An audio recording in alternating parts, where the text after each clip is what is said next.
and it's all those dad expressions that come out. Have you ever noticed that? I hate it. Yeah, I hate it. I'm like, know. You know what, son? We measure twice and cut once. I don't know why I said that. You don't cut anything in IKEA. Who said that?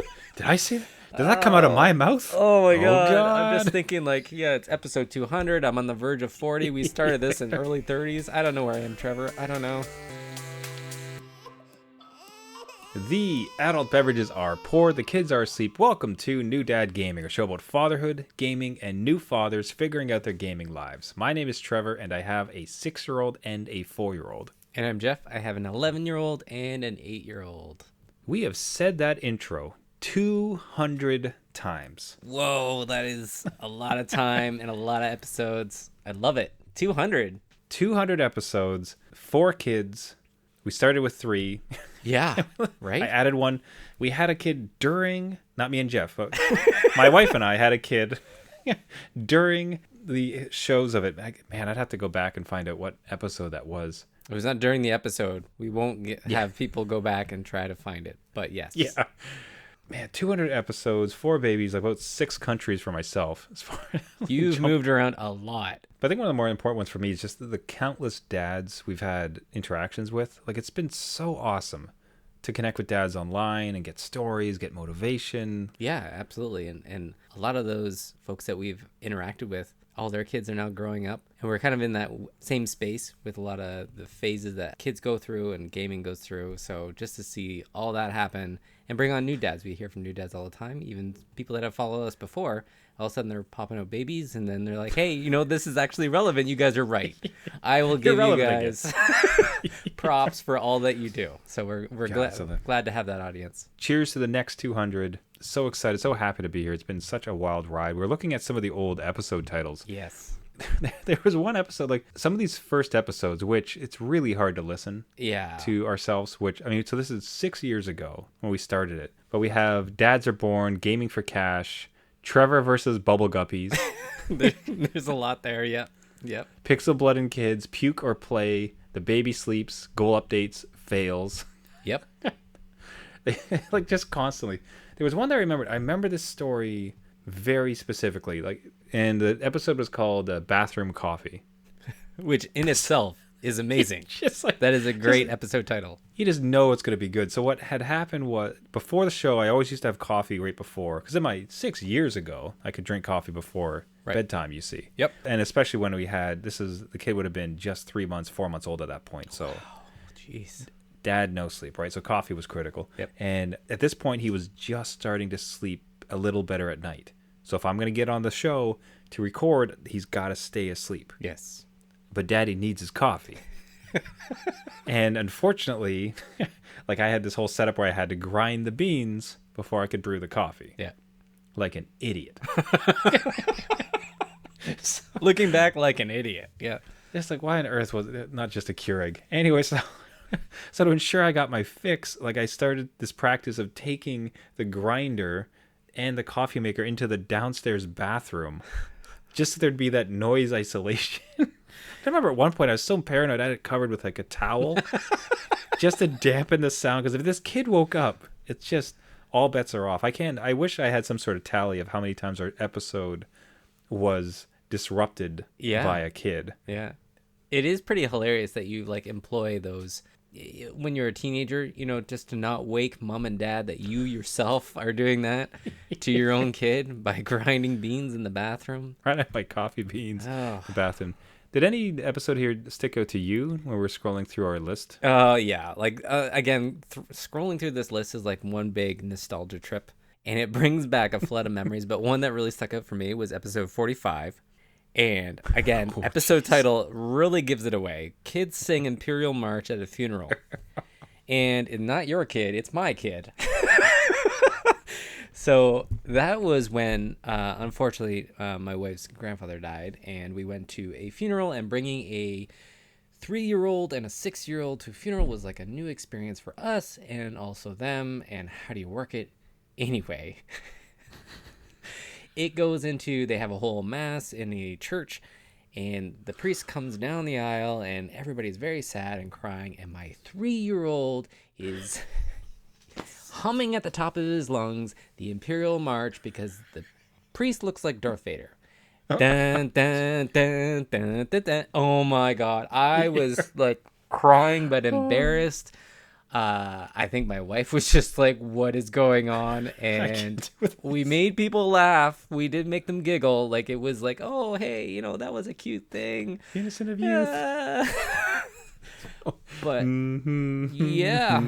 My 3-year-old knew Star Wars at 3, right? Like, that was a big accomplishment. But for him to sing it, you know, during a time of crisis and need, yeah, cheers some people up if they knew it. God. So 6 years of streaming, coffees in bathrooms, Imperial marches at a funeral. The dad dab, the Super Mario Run, Nintendo Switch gets it, dropping halves. Oh, VR. You had VR. Oh, that's right. Before me, and that was just heartbreaking. On show, I announced that I'd bought the PSVR and like tried to describe it. The next a couple months later, I had lent it to you because I was leaving the country for a while. So like, best time all of a sudden, you got dived into it. Yeah, you hooked me, and I had to go get one myself. So wow. Okay. Episode 82, baby gaming and caca. See, I think we were really good at writing these episode titles. I think this just really says what the content's about. Battlefront 2.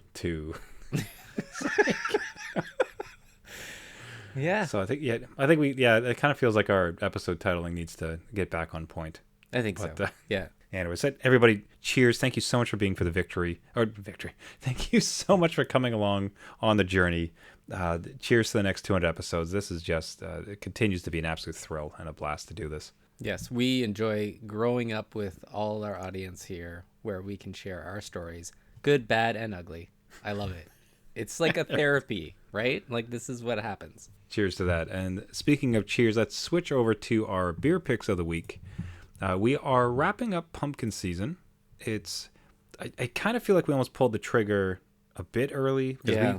Because a first wave showed up in our beer stores up here in Canada, Ontario specifically. Mm-hmm. And we thought, okay, we can do it now. We can get this going. But it was really slim pickings. Yeah.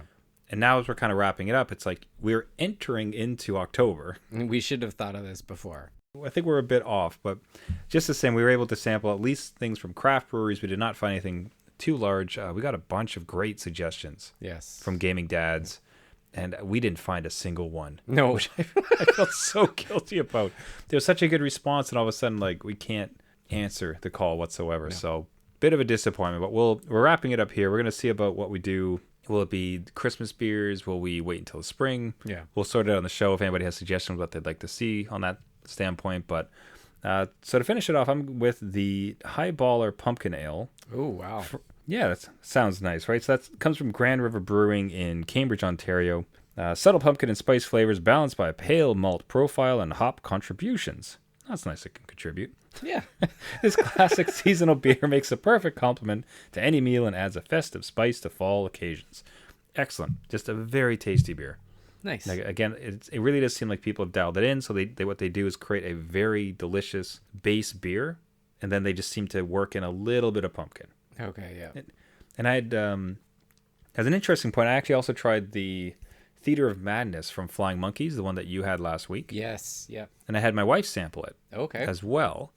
And she said, "Oh, that's really tasty. That's nice." I'm like, "Okay, what did you think about the pumpkin?" She's like, "Oh yeah, there is pumpkin in there." Okay. I was like, interesting. So yeah, so when I do go into it, of course, I'm looking for the pumpkin. But having a second sip, I realize a lot of these, it's almost, if depending on where your palate's at, you'd be searching for, okay, what's that extra? What is that thing? Right. Oh, it's pumpkin. So hey, I think what we've kind of proven is that this is not the fly-by-night trend nonsense that maybe it was when it started. It seems like these breweries have kind of dialed it in. So, yeah. Hey, Highballer Pumpkin Ale and Theater of Madness from Flying Monkey, excellent beers. Absolutely. So, that's good. Now, yourself, I think you're off the beer train. Oh, my God. Okay, so we can get into things later about what happened today. Yeah. But I needed a beer that wouldn't overwhelm my senses. Let's put it that way. So I have Jefer? Jever? Yeah, it's German, so it could be, it could be a soft J.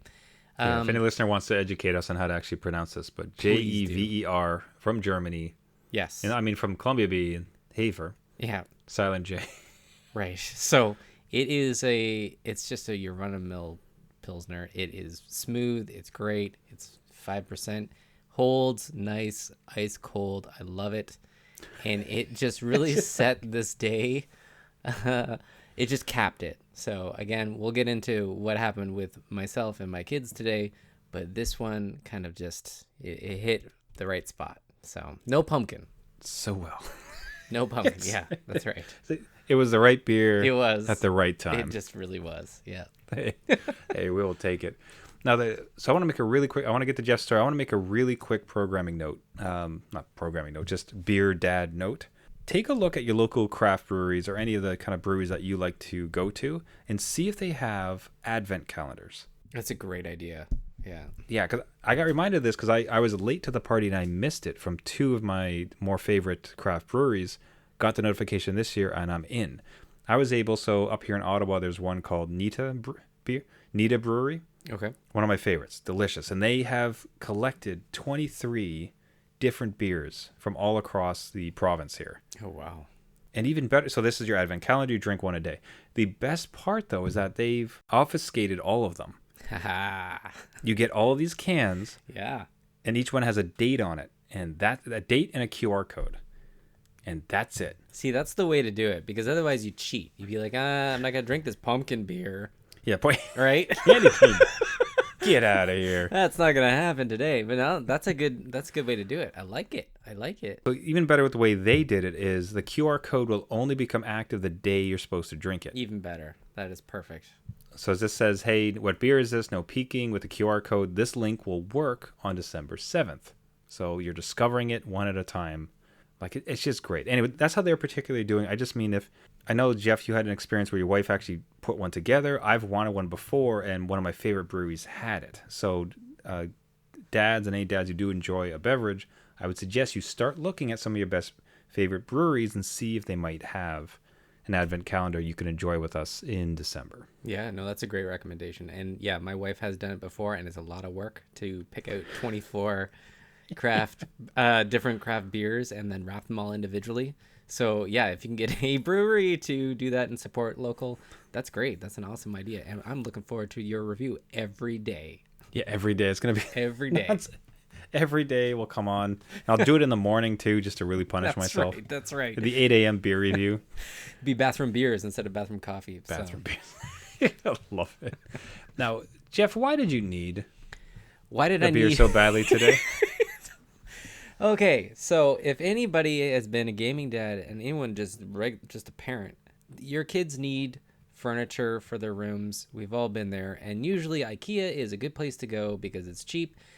If something breaks, you can just literally go and change it out, whatever.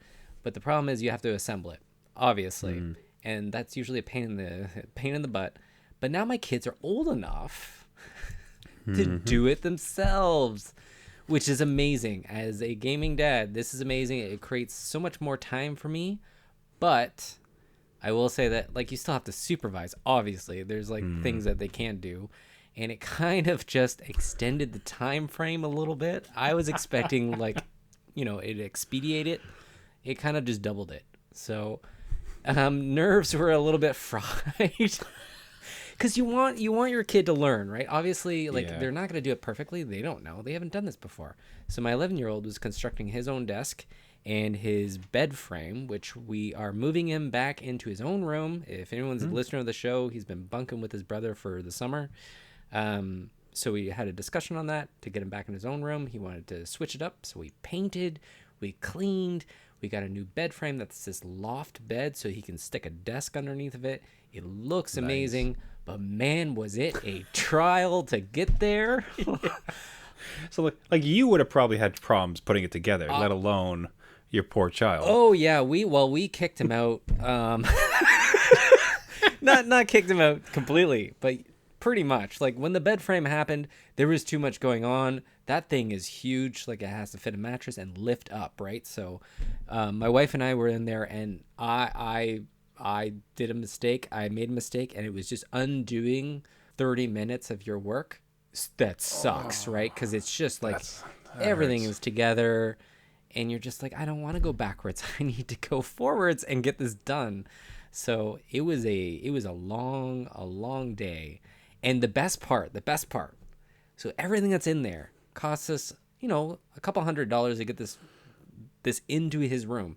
The best thing the most important thing that he loves is the $7 lamp. Oh my God.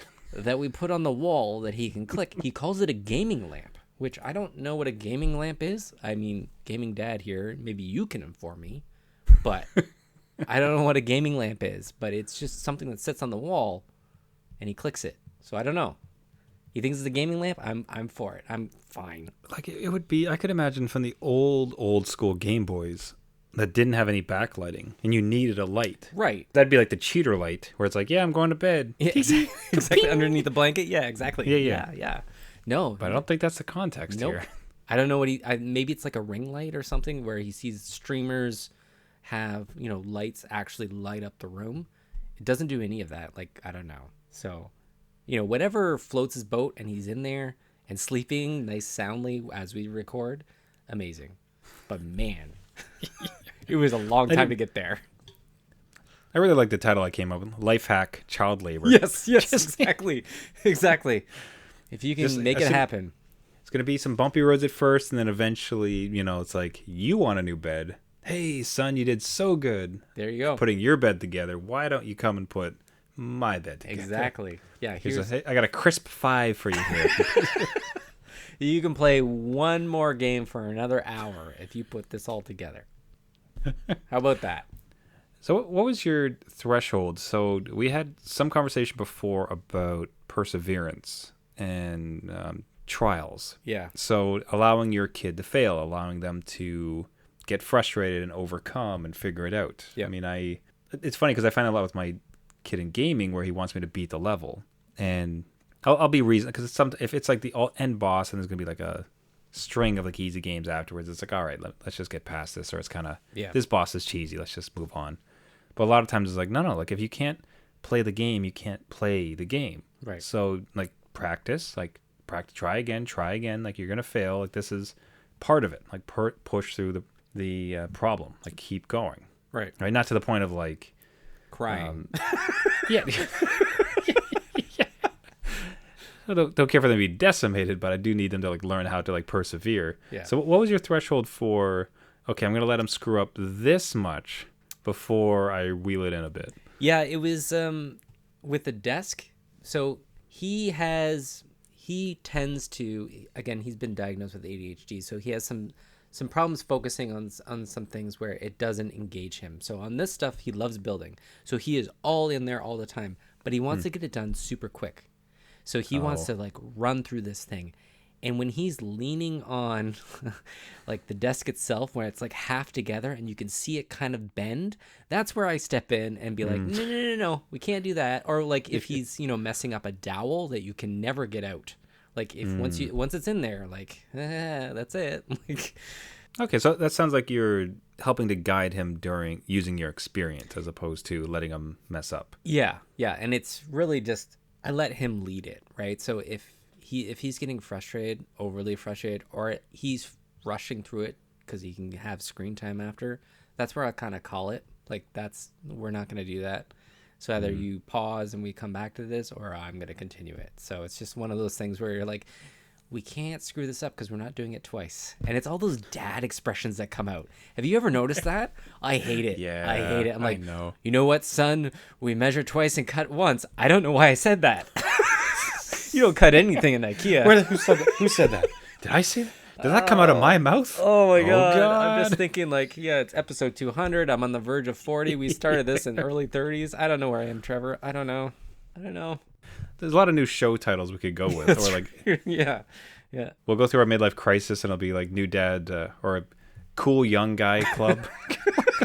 We'll just shed everything to do with dads. Yeah, we're done with it. That's it. See you later. Oh man, the one thing I was thinking about, this is like, I should have mentioned at the top of the show, but I was kind of like, I should take a graph of like my hairline, like slowly receding. Just like, and over the 6 years, like, just keeps growing back and back. We'll do a frame of the video throughout the years and just stick them all together and you can see it. Oh, that would be just like, You can see here, you can see right here, just got a red line like on top of the video.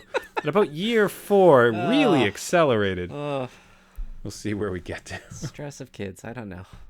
Now, the game I've been playing recently, to make a hard turn, no clever transition, is I purchased, which is kind of funny in its own right, because it's the first game I've purchased in probably a year.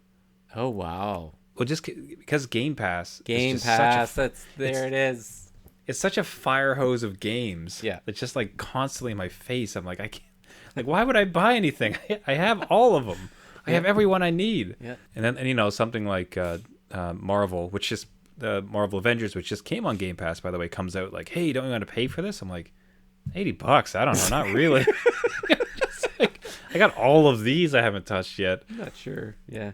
Anyways, this one came out and it just hit. Like I'd finished Hades, and I was looking for some sort of experience, and somehow just, I don't know if you've had the same type of situation where it's just you come to this perfect point and then a perfect product just kind of floats in and you're like, there it is. Yeah. Yeah. So all those just crossed perfectly for me. Bought Diablo 2 Resurrection. Nice. Having a great time. It's just so old. In a great way. Yeah. This is like you're sitting on the floor with your PlayStation controller, just cranking away. It just feels so flat. And now what's I find interesting is there is considerable depth to the game, if you want it. I think like you can set it at really crazy difficulties, and you can play it over and over, and you can max it all your stats. We can talk about that in a bit. But generally speaking, if you just sit down, grab a controller, play it, it's fairly flat. Like there's no seasons, there's no microtransaction, there's nothing really flashy about it. It's just like you're going to do these tasks. There's like a dumb, crazy amount of demons. You're going to hit them with swords. Right. You're going to get some kind of better swords. You're going to gain some levels. You'll get some skills. And you just go. Like it's so wholesome. Yeah. In some ways. And I will, there's so many different avenues to discuss about this game, because like there's problems with the company that I don't like supporting. Right. I'm really uncomfortable supporting Blizzard at this stage with everything they have going on. But what I can give them props for would be how much they've left it alone. Oh, okay. How hard did they have to fight to avoid microtransactions in this system, or seasons, or, you know, XYZ, special online currency, whatever you want to call it, right? Yeah. This is very clean. Like they upgrade the graphics. It works on modern systems. They and by the way, they kind of upgraded the graphics. Like it's more just HD versions of the same ones. That you'll see the characters, if you watch videos of them playing, it's very janky. Yeah, I was wondering that. I thought it was like completely redone. So if it's just upscaled. I think it's like they had the old walking cadence, right? Like step, step.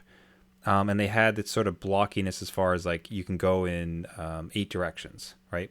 4 ways and then 4 ways like diagonal. Right. They kept all of that. So that sort of jankiness, like you would, in a good way. I tell you, it works really well. Okay. So it's very stiff, but it looks great. Like it's modern, current graphics. Right. Reasonable. You wouldn't surprise me if you told me this was like a PS4 or even Xbox 360 game type of thing. Yeah. Or Xbox One, whatever. Which works with this kind of, it does. game, right? Like that's why it hits. Yeah. Does it have couch co-op in this? I think that's one thing that I think it doesn't, and I wouldn't purchase. It has online. It does have online. Okay. It has online co-op, but that's, let me see. Trevor's going to... Because I think I read that they weren't inserting it because they wanted to be, stay truthful to the old vision. But really, like, it's just like, okay, you just don't want to. Just say that you don't want to. Wait, did it not have it before? I think there were mods for it, but I think it was more like LAN. Oh. Do you know what I mean? Like, I don't think it was ever couch co-op, but it was just like LAN. I got you. True to the original game, Diablo 2 does not have couch co-op. Yeah. See, I don't like the true to the original. Like, don't... Okay, I understand what you're doing, but you could have. Or maybe you couldn't because it would break whatever system you have in place. I don't know. Well, I'll say this. The one thing is, and this is actually kind of a callback to... Geez, what episode was it that we talked about Fallout 4? That was in the beginning. I think you're still playing it. I'll save that old lady someday. I mean, it's on Game Pass, right? So yeah, you could go back. That was episode 10. Whoa. It started Fallout 4. 6 years ago. All right. Yowza. Okay, anyways. You'll remember one of my favorite things I ever did in that game was the cheat code for inventory. Right. Like carry Yes, weight. your carry weight. Yeah. Because that bothered me to no end. Diablo 2 has that. It actually makes me a little upset that I didn't buy it for PC. Oh, so you could mod it and stuff if you wanted. That's the thing. I'm pretty sure somebody will come up with a mod that would solve it. I despise how limited your inventory is. Yeah. It's so upsetting. Like, it's just arbitrary. It's almost realistic in the sense that, yeah, that's about how much a dude could carry. But really, you're in a dungeon fighting demons. Like, can we just drop the inventory load, please? Even worse, like one of the worst things about it is on console, the hit button is the exact same as the pickup button. I'll say that again for the folks in the back. The hit button on the game where when you kill something, 1,000 things will spurt out of them like a fountain of objects. Right. Yep. The hit button is the same as the pickup button. Well, So what inevitably happens is you're in a sea of skeletons, mowing them down with your hit button, while at the same time picking up everything that everyone's dropped. Followed by your guy proudly announcing, like, I can't carry anymore. Oh. I am overburdened. I can't carry. Like, I'm like, I know I'm killing demons. I can't deal with this right. I'm overburdened. I'm overburdened. I know you're overburdened. I get it. Stop picking up useless stuff. And there's no, I scoured all the settings. Like, it just doesn't work. Can I change which button I use to pick it up? So, like, it's going to be very specific instead. I can't carry anymore. It's like, no, you can't. Stop picking up stupid things then, buddy. When you do pick up something, do you like examine it in your inventory while you're getting like just crushed by the mob of skeletons? That was a rude awakening because, again, call back to the old days. Is as soon as you bring up your, like, the game doesn't pause when you're looking at your menu. So, like, Right. at some point I'm, going through and like, oh, okay, well, this has like +6 this, and this has a +2 that,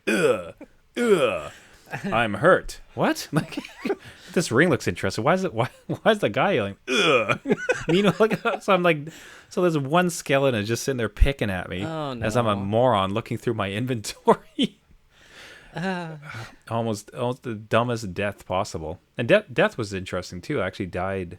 You'll have to tell me if this works with Dark Souls. Yeah. 2 parts. Remind me to talk about the playthrough and then the replay after I get past this. But when I died, it's so unceremonious. Right? You die, and then there's an option about, like, do you want to pay this or that? I chose the wrong option, and all of a sudden I'm just naked back at the first camp. It's like, well, there you are. That's it, eh? Look, and I don't even have any money to purchase weapons. Like, I'm just standing there bare as the day I was born. I'm like, oh God, like, what am I supposed to do? So Google's my buddy. I figure out what's up. So I run back to my character. I managed to. I had some stuff stashed away, right, in like the chest box. I was able to sell it so I could buy some sword. Wow. So I could go kill some things, and I just beelined for my corpse, which had all my things, so I could go and like get it all back. Okay. Well, okay, at least you can go get it. Well, it depends on where it is. Obviously, you died because it was difficult. So you're going to go back there, with half armor or stark naked? Like, that's going to be... Yeah.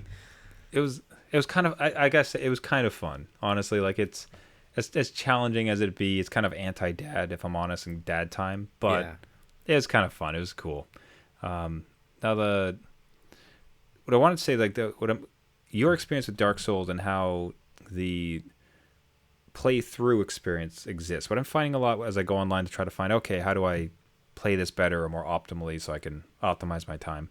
Yeah. So much of it's like, well, after you get through the first time and you'll go in your second and third and fourth run, what you're going to want to do to optimize. I'm like, what the? Sorry? Fourth run? What are you talking about?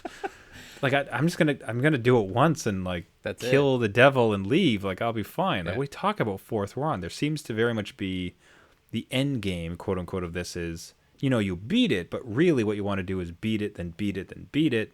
Optimize. You'll want to get up to hell mode, which is like crazy difficulty. Yeah. Yada yada yada. Is that the same in Souls games or games you've been playing lately, where it's really the game is more? It's not about beating the game. It's about beating it so you can optimize it for the more beatings of the game. Yeah, coming up. It absolutely is the same. Like, it's because those subsequent runs, you can get better loot drops, right? Or you get better, like there's certain boss souls that you collect that you only on your second run, or you might have missed because you killed someone. They can construct a weapon that wasn't previously known to you in the first run. So, and then from there, you can upgrade those weapons and get different weapons again with new game plus whatever times 3, 4, 5, 6. But then the difficulty spikes up, right? So I've had problems with secondary runs because I'm like, okay, well, let's see what's all about, right? I'm just immediately like, you know what? Like you, I'd be like, no, I'm gonna fight the devil or the boss, dust my shoulders, clap. All right, I'm going to bed. That's it. Like, the world is saved. That's it. I don't need anything else. I'm good. I can live with that. No thanks. I was thinking of what's really great about this one too. This will become my last thought about it. This is sort of random. I'm currently in a class for Spanish. So I'm trying to improve my Spanish. It comes with Rosetta Stone. Oh, yeah. So there's an in-class, well, virtual, but in-class component of it. But as part of it, that you have to spend so much time in Rosetta Stone. So I have to get my hours in. In order to pass this course, I need to have a certain number of Rosetta Stone hours, as well as my in-class participation. Okay. Right? So, great, because I don't have anything to do, and I got plenty of time because I'm a single man with nothing. That's exactly no right. responsibilities. There you go. Anyways, so what I've been doing is that as you go through, if you kind of go back to old dungeons, just like to level up, it's not really a thinking man's game. The way this Rosetta Stone thing is, it's a lot of repetition, as in they say a word and you have to just repeat it back. Right. So I've been having it run, and they'll be yelling Spanish words at me, and I just repeat it while I'm playing. Except I do have to mute it, because otherwise it's like, I'm overburdened. And it's like, that's not how you say horse in Spanish. I'm sorry. Well, I was about to say you should just change the gameplay language, and then you'll know only those specific sayings.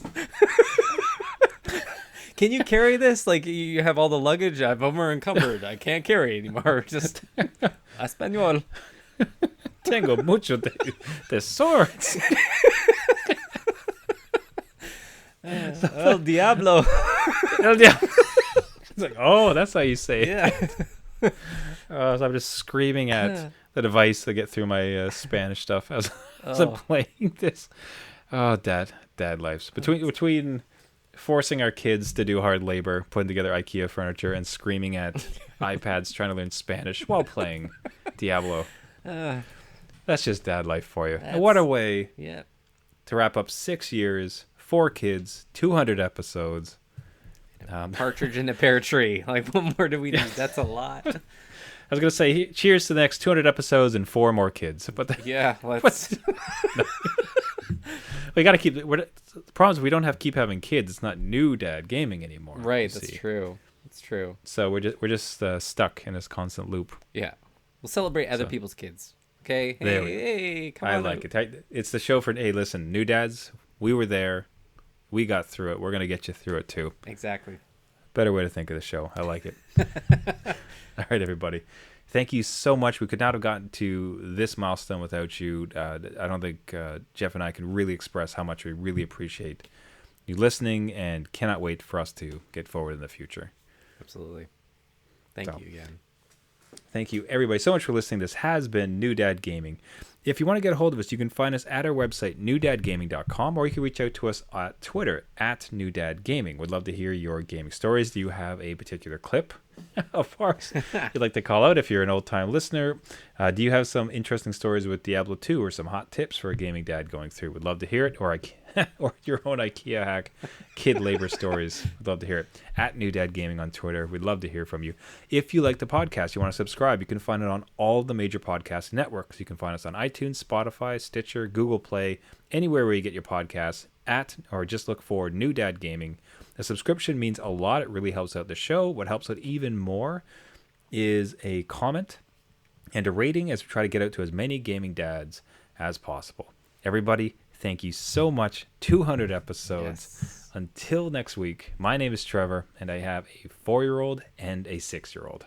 And I'm Jeff. I have an 11-year-old and an 8-year-old And after 200 episodes, just remember, just because you became a dad doesn't mean it's game over.